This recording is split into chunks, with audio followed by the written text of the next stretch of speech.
Fascist যে আচরণ এদেশের মানুষের সাথে করেছিল, ফ্যাসিস্ট যে আচরণ বিরোধী দলের সাথে করেছিল, রাজনৈতিক দলগুলোর সাথে করেছিল, সেই আচরণ করার সুযোগ এখনো আসে নাই। আর এই আচরণ তো হবেই না, এই আচরণ করার কোনো সুযোগও নাই। কারণ একটা গণতান্ত্রিক দেশে যদি সমাধানের দিকে যেতে হয়, যদি লক্ষ্যে পুষতে হয়, গণতান্ত্রিক ভাষা নীতি ফলো করেই আমাকে বিরোধী দল সরকারি দল একে অপরের জন্য সংগ্রাম করেই দেশটাকে গড়তে হবে। সেখানেও একটা গণতান্ত্রিক ভাষাকে আমার মূল্যায়নে আনতে হবে। আমি আর বেশি কথা বলবো না, শুধু এটাই বলবো যে আমরা উপকূলীয় অঞ্চলের মানুষ, উপকূলীয় অঞ্চল আর দক্ষিণাঞ্চল পাশাপাশি। আজকে খাল খনন কর্মসূচিটা আমরা হাতে নিয়েছি। আমি শুধু বৃক্ষরোপণ করলেই প্রকৃতিকে মোকাবেলা করতে পারবো, এটা একটা অংশ, কিন্তু পুরোপুরিভাবে এই পরিস্থিতিটাকে, এই প্রকৃতির সঙ্গে যুদ্ধ করতে হলে সারফেসে ওয়াটারের দিকে আপনাকে নজর দিতে হবে। যার কারণে প্রেসিডেন্ট জিয়ার যে জনপ্রিয় কর্মসূচি খাল খনন কর্মসূচি, সেই দিকে আমরা নির্বাচনী প্রতিশ্রুতি অনুযায়ী বেশি জোর দিয়েছি।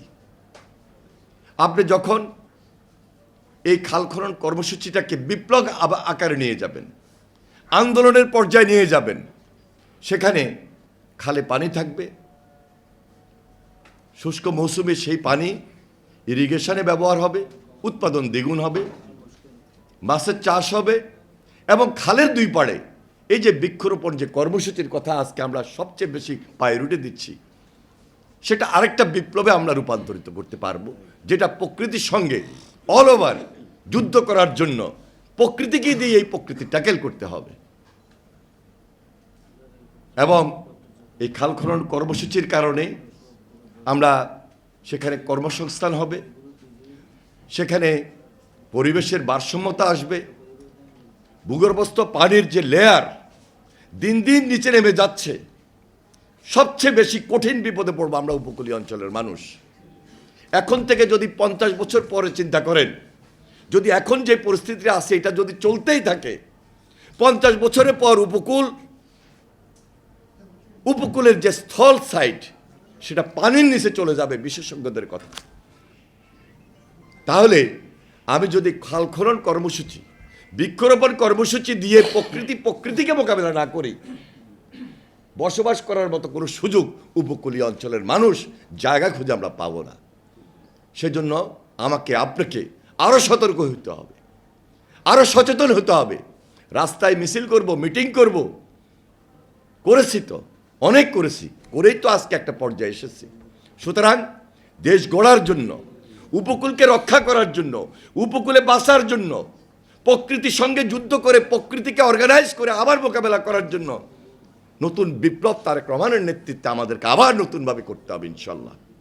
তাই আজকে যারা এখানে উপস্থিত হয়েছেন, অনেক বিশেষজ্ঞরা আছেন, অনেক রাজনীতিবিদরা আছেন, আমি সবাইকে অনুরোধ করব, আসুন আমরা সবাই মিলে তারেক রহমানের হাতটাকে শক্তিশালী করে নতুনভাবে দেশটাকে গড়তেই হবে বাঁচতে হলে। তাহলে আজকে আমাদের মাননীয় সংসদ সদস্যবৃন্দ ওনারা যে বক্তব্য রেখেছেন, আমাদের যে প্রবন্ধ প্রফেসর কামাল উদ্দিন সাহেব উপস্থাপন করেছেন, আরও যারা 2-4টি কথা হয়তো বা বলবেন, আমি সবাইকে আন্তরিকভাবে মোবারকবাদ জানাই, ধন্যবাদ জানাই যে আসুন আমরা সবাই নতুনভাবে ঐক্যবদ্ধ হয়ে দেশটাকে গড়ে তুলি। আপনাদের সবাইকে সংগ্রামী সালাম জানাই, অভিনন্দন জানাই। সংসদ যেহেতু 11টায় শুরু হবে, বুঝতেই পারেন আমাদের মাননীয় প্রধানমন্ত্রী সহ সিনিয়র নেতারা একদম টাইমলি চলে আসেন, আমরাও যেন টাইমলি যেতে পারি, সেজন্য আপনাদের সহযোগিতা কামনা করে আমি বিদায় নিচ্ছি।